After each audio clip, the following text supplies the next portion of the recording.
Good afternoon and welcome to Midcap Radar. I'm Sonam Putra and with me today is Ekta Batra. Ekta, good afternoon. Well, we have seen some fall from the top as far as Nifty is concerned, and in just last couple of minutes, even the Bank Nifty has seen after an outperformance, it has slipped into the red. That one is down 66 points, and it is only the mid-cap side of things which are actually bucking the trend. So mid-cap index is the one which is up 140 points. Advanced decline ratio absolutely flat. So there was some attempt of recovery, but looks like it is sold into Ekta.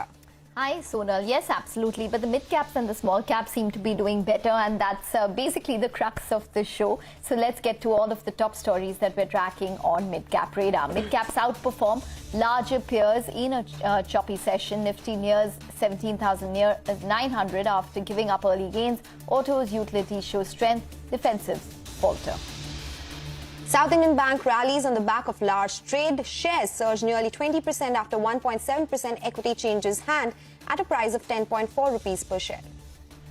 Aditya Birla Capital gains after CCI clears investment in its health insurance arm. The competition watchdog approves over 650 crores worth of investment by Abu Dhabi Investment Authority, ADIA.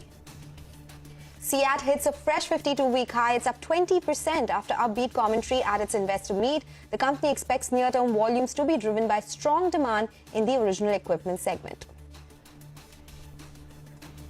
Okay, so those are all of the top stories that we're tracking this afternoon. Let's get talking about the technicals. We have Dharmesh Shah of ICICI Securities joining in to discuss what he's strategizing in terms of the broader markets. Dharmesh, hi, welcome to the show. Well, that's really where it seems to be in terms of bullish trend, which is the broader markets.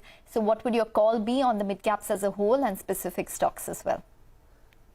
Good afternoon, Ekta. Definitely, I think so. The market has seen a momentum very strong in the mid caps and the small caps, and we expect this extension of move should continue for mid caps and small caps. We see, I think so, more of a Nifty to talk of should see the challenger live high, which is 18,600 in the by October.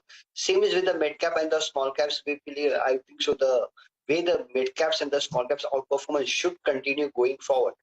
Now, coming to our top picks from the mid caps and the small caps, we believe, I think so, the consumption theme is the one which should see a upward momentum.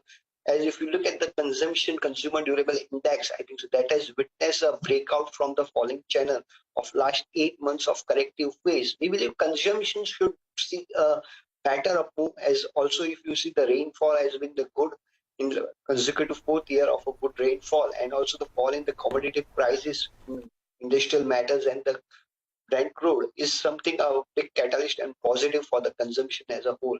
Now coming to our top pick, inside the consumption, we feel Supreme Industries is the one where we remain to be positive. Now Supreme is India's leading plastic manufacturing company with a market leader in a PVC with a market share of 15%. Technically, we feel, I think so, for Supreme Industries, the stock has witnessed a falling channel breakout with a strong volumes. We feel the stock should head towards 2340 is likely target for Supreme Industries from the current level. Even the risk reward seems to be more favorable for Supreme.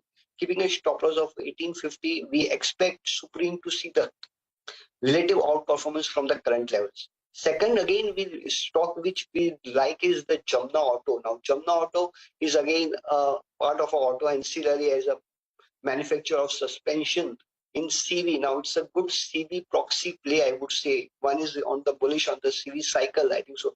Jamna Auto is the one stock where the stock seems to be taking a breather after a strong move from 100 to 130 and more of a consolidation right now going on in the stock.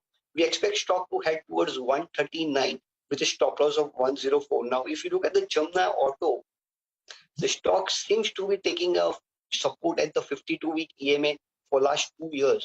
It seems to be the current move was also supported with the 52-week EMA. We expect the stock to head towards 139 in the coming days. Okay, all right, Dharmesh, thanks a lot for joining us and taking us through your technical picks.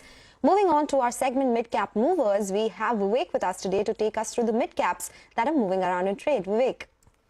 Well, it's quite a buoyant day as far as most of the mid caps are concerned. In fact, if you're talking about the entire auto pack, the auto pack is surging, but along with the core auto companies, the core OEMs, you're also seeing the auto ancillaries doing quite well in the session today. So have a look at Mahindra CIE. This particular stock is moving with strong volumes in today's trading session, and CIAT, just like we highlighted, it's moving up. It's perched at the upper circuit on the back of the fact that the company gave very strong demand commentary as well as easing supply chain issue commentary as far as the Goenka Group Investor Day conference was concerned. Along with that, yesterday we highlighted the fact that a lot of the holding companies were doing very well in the session. Today, select companies continue to do quite well. In fact, have a look at JSW Holdings. Only in this particular week, in the last 5 trading sessions, the stock has gained almost 35%. Along with that, BBTC, which was a bit of a laggard, has now started catching up and today doing quite well in the session. Some of the other stocks that are on our radar, look at Dollar Industries. Today it's doing good on strong volumes. And Kalyan Jewellers, the stock is near its lifetime high. Today it's up, almost 5.5%. And this particular week, the stock has gained 18%. On the other hand, when you're looking at some of the stocks that aren't doing so well in today's trading session, GR Infra, this particular stock, on the back of the OFS and the supply overhang by the promoters, the stock is sulking in trade. PB Fintech down for the second straight session on the back of the fact that the company has announced investment into a subsidiary. Mahindra Lifespace Developers, last couple of trading sessions is taking a bit of a breather after reaching lifetime highs, and GMDC2 today is sulking the session. Okay, all right, Vivek. Thanks very much for bringing us that entire list. We need to take a short break, but up next we'll be talking to Manoj Vishwanathan, who is the MD and CEO of Home First Finance, a housing lending company, to discuss the company's business. Stay tuned.